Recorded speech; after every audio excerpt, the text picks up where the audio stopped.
नमस्कार दोस्तों, आज मैं आपके सामने सुभद्रा कुमारी चौहान की एक प्रसिद्ध कहानी दो सखियां प्रस्तुत करने जा रही हूँ। तो चलिए कहानी का प्रारंभ करते हैं। मालिन क्यारियों को निरा रही थी। ऊपर से रघु ने आकर कहा, ऊपर जा, भाई साहब बुला रही है। मालिन घबराई, सवेरे सवेरे भाई साहब ने क्यों बुलाया? कोई अपराध तो नहीं हो गया मुझसे? वह हाथ की खुरपी भी वहाँ पर रखना भूल गई। क्षण भर में हाथ में खुरपी लिए वह भाई साहब के सामने जाकर खड़ी हो गई। पास ही उसकी धोती का पल्ला पकड़े खड़ी थी उसकी छोटी सी बेटी रमिया। मालिन, रोज रोज तुम्हारी मुन्नी पढ़ने जाती है और स्कूल में बैठी बैठी थक जाती है।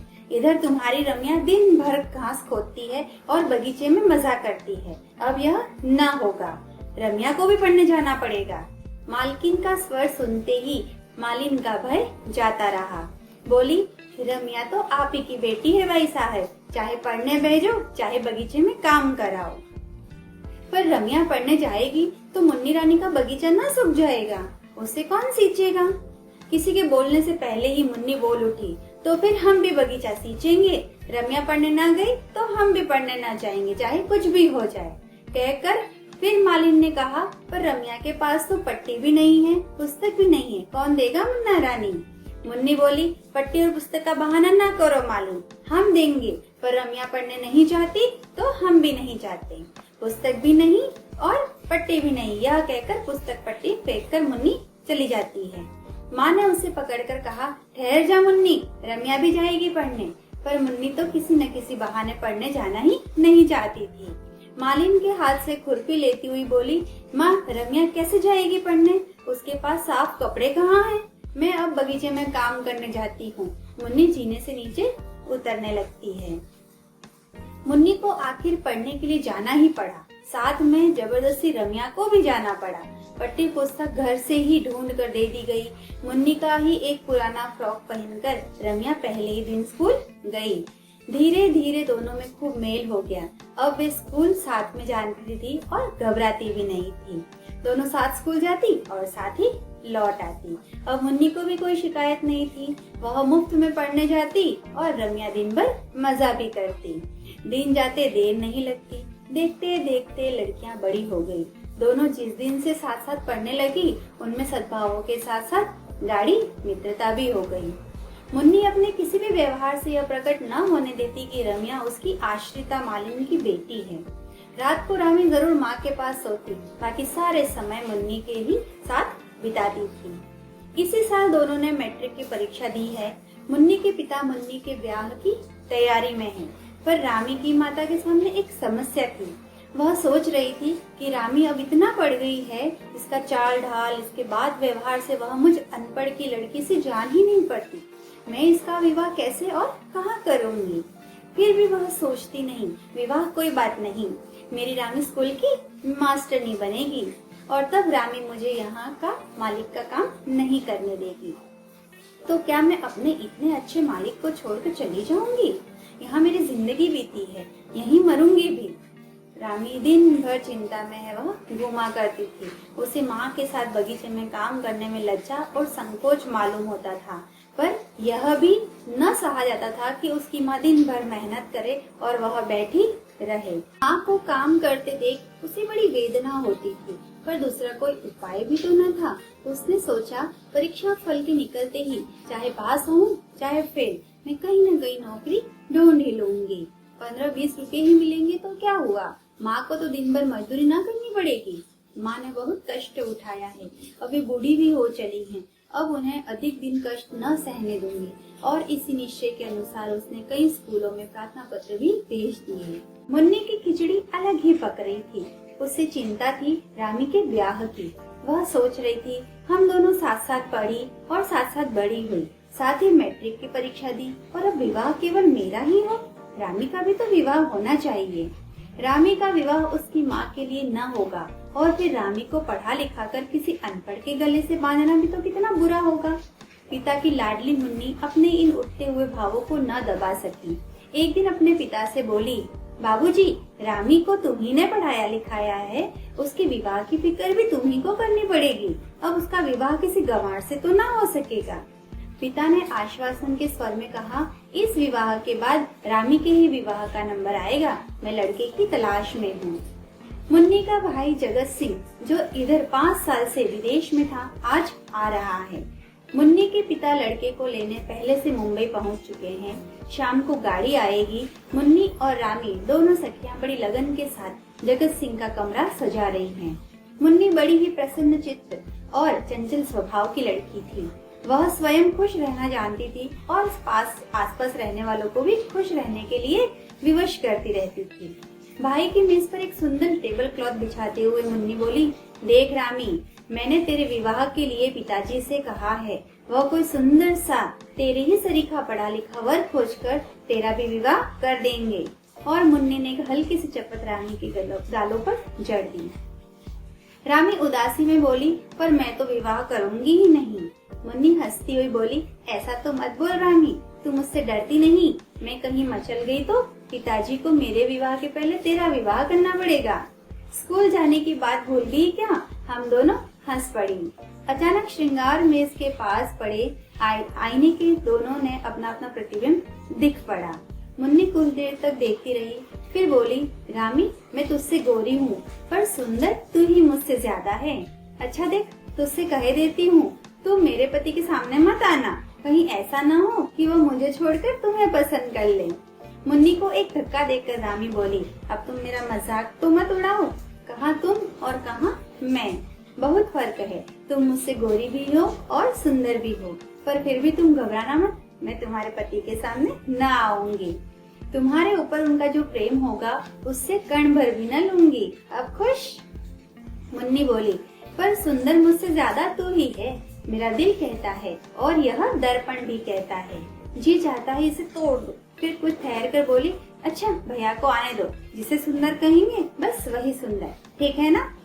और फिर चाहे बंदर को ही सुंदर कह दे, रामी ने कहा और एक फूलदान में फूल सजाने लगी। दोनों हाथ रामी की पीठ पर धम से पटकते हुए मुन्नी बोली, पर यहाँ बंदर कौन है, तू कि मैं? बोलना।